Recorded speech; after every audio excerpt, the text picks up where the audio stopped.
Paragraph 621. At the bottom of Yahweh's marriage with Israel is a perfectionist intention which excludes the kind of relatedness we know as eros.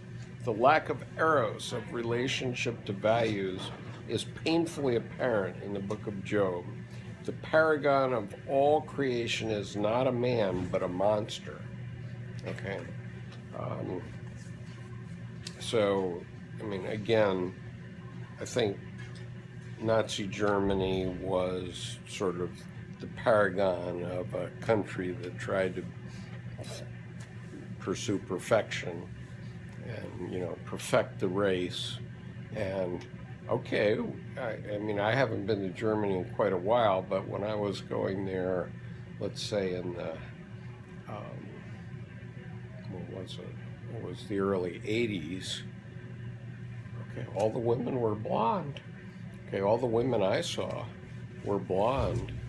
I mean, there were a few Turks coming in at that time, and so I suppose there might be some mixed race now, but in those days, and this is 80s, so it's 35 years after the Nazi period, when all the men were killed, all the young men were killed, and so everybody that was left was an Aryan, and so their children and grandchildren were blonde, and so you find lots of Germans that are, you know, towhead blonde to this day. Is that perfect? If you're German, maybe. In Hitler's terms, yeah. In Hitler's terms, yeah, but you know, well, I was a towhead, but I did go through a period. I was a towhead, but I did go through a period as a brunette like Des, but then now I'm back to being a towhead. Just give you know, this perfection is quite all in vogue in these fundamentalist sects. Oh yeah. I mean, I'm sure scary, that's true. Very Yeah, but they aren't going to succeed because the United States is no longer a country where that can work. Okay, because yes, the Caucasian race is still the majority, but a lot of us believe in diversity. But the Puritan strain is very much toward perfection. There was an author who wrote a story about it where a man tried to expunge the mole on his wife's face, and he was using chemicals and chemistry and everything, and eventually killed her. That was Hawthorne's story. It was a short story. It's based on a true story that happened in England. So it wasn't perfect. Well, I'm sure. But it was that Puritan perfectionism that we find still in our culture. It's part of our culture. Well, we certainly have a Puritan strain in the United States still, which we have inherited from the Puritans. I'm descended from the other side, which was the Dutch, who were too liberal for the Puritans. So the Puritans went to Holland when they couldn't be pure enough in Britain. They went to Holland for 10 years, the Mennonites and those people, and they left Holland because they were free to practice their religion in Holland, but they felt the Dutch were too liberal, and so they came to the United States. That was the Mennonites. I think and the Puritans. the one that said sex is a sin. Sex is what? A sin. A sin. Yeah. Well, I guess there have been a lot of church fathers who said sex is a sin. But I mean, I think he's the one that got it stamped into canon, basically. But only sex is pleasure. You still have to have sex if you have kids, right? I think some of them thought it was even a sin to have a kid. But you think about this climate scare stuff going on. It's very Puritan. It's very perfectionist, and animal rights and all these weird and food fads and things. They all have that little piece in there you can identify. Well, the one where I find it strong, and you want to finish up that, No, go ahead. is abortion rights and stuff. That's really, that's a real, Yeah, I mean, people are so extreme on either side, so. What does that have to do with perfection? yeah, when I came to Debbie, I said, you know, how do I think about this abortion thing? I don't like the idea of abortion. And she said, well, it's not a question of you liking it or not. There are, you know, when there's no abortion, no clinical abortion, then women abort Yeah. one way or another. But they want some absolute standard. That's what I mean by perfect. You know, is it alive? Is it a human yet? Is it, if you. Right, and there's no absolute And, standard. you know, the parody, of course, is that if you ejaculate and nobody's there, you've killed 10 million people. Yeah. Back to the Well, when does life constellation. begin? And Deb says, look, life began 2 billion years ago. But her point simply is, without sanitary and clinical abortion, then there's lots of deaths of women. And certainly that was true. I mean, we were losing like 500,000 women a year to unsanitary abortions. I mean, that's what both Dirty Dancing and In the Heat of the Night were about, those two movies. And Dirty Dancing? I thought that was about dancing. Dancing. no, Dirty Dancing was about abortion. Trust me. The one with John Travolta? No, Dirty it wasn't. Dancing's right with Patrick was Swayze. Saturday Night Patrick Jennifer Swayze. Grey. And that was about abortion? Yeah, Well, the girl in there, one of the dancers, one of the dancers. she has a back alley. She was going to have a back alley abortion, and there was a big brouhaha about that. It was a subplot within Dirty Dancing. Oh, I didn't know that. Okay, I thought it was just a dancing movie. No, it wasn't a That was dancing the movie. highlights, yeah. You got it. Okay, it's paragraph 622. The faithfulness of his people becomes the more important to him, the more he forgets wisdom. Okay, so the more masculine Yahweh gets, the more important it is that his wife be faithful, right? Wow, I don't know.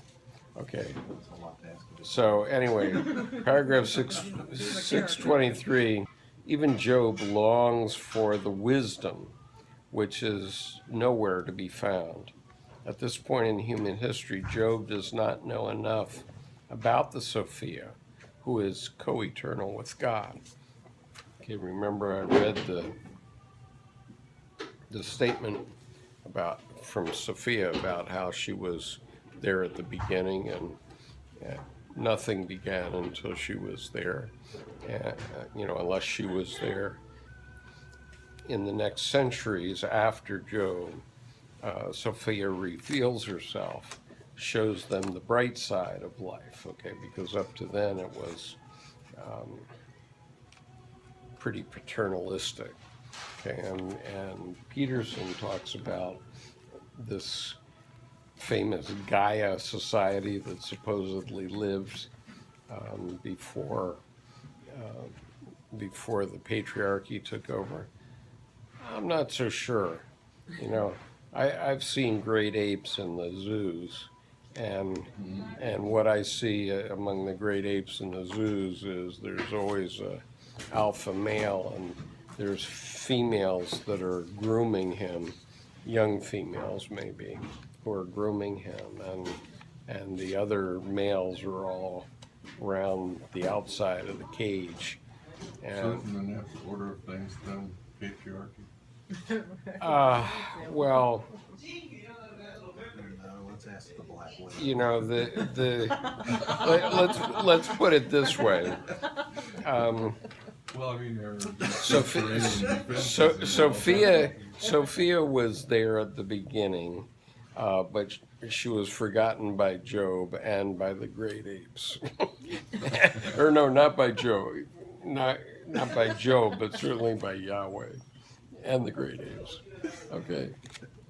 So Sophia is indeed the master workman. She realizes God's thoughts by clothing them in material form which is the prerogative of all feminine beings. Her, her coexistence with Yahweh signifies the perpetual Heiros Gamos in the Pleroma. Okay, archetypal situations only return when specifically called for, when they are constellated.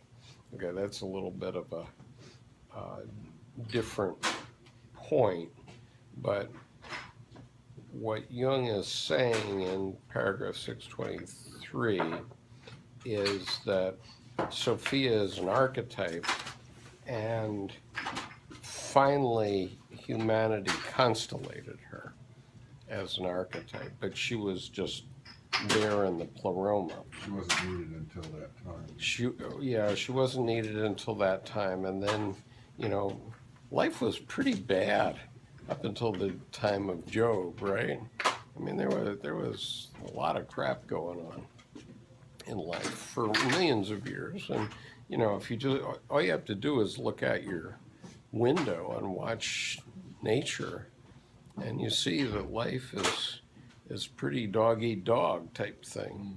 Okay, and even us, I mean, we sublimate it, but when you go into the grocery store and all those cuts of meat and chicken and so on, all life lives on other life.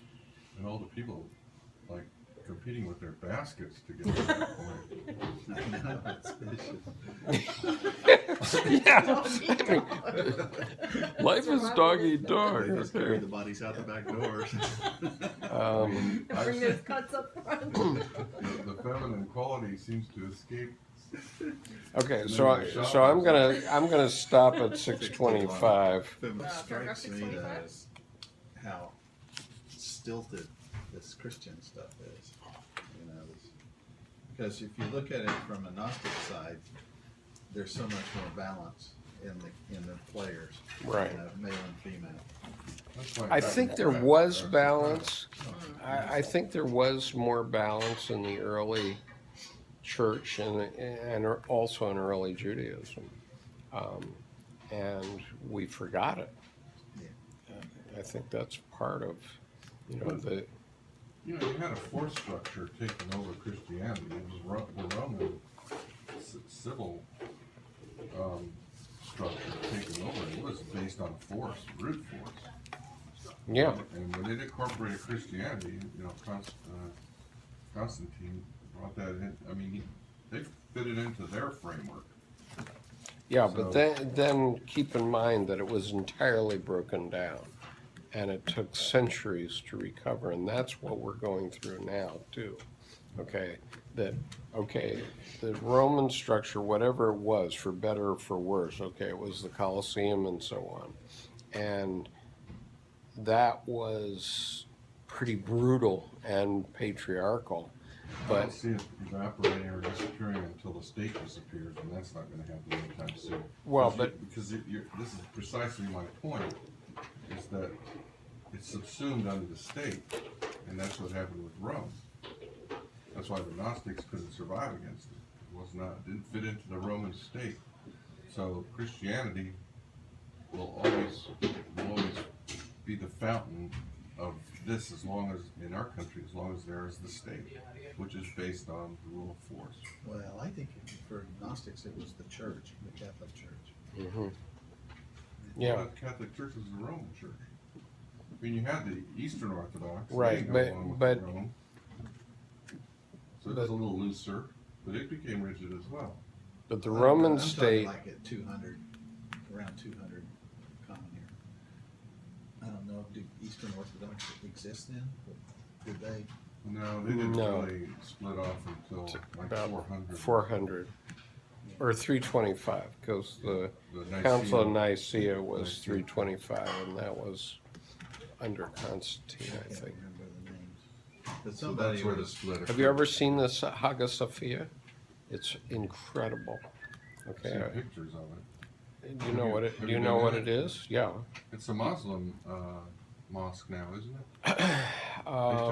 They put them.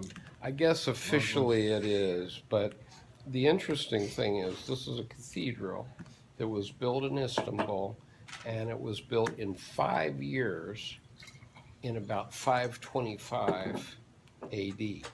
Okay, and for 1,000 years, it was the largest dome in the world. Okay, and it wasn't until St. Peter's was built in like 1400 or something like that, and that it became the second largest dome in the world. But the way they built it was incredible. You know what they did? They just they kept filling this building up with dirt, okay, and then they would just bring the blocks in at ground level. They would build the blocks up as high as they could go. Then they'd fill that up with dirt, and they kept going higher and higher. And they filled this cathedral literally up with dirt until they had built this dome. Okay, and Then they took the dirt out. It's an engineering then they took the Okay, dirt that's out. interesting.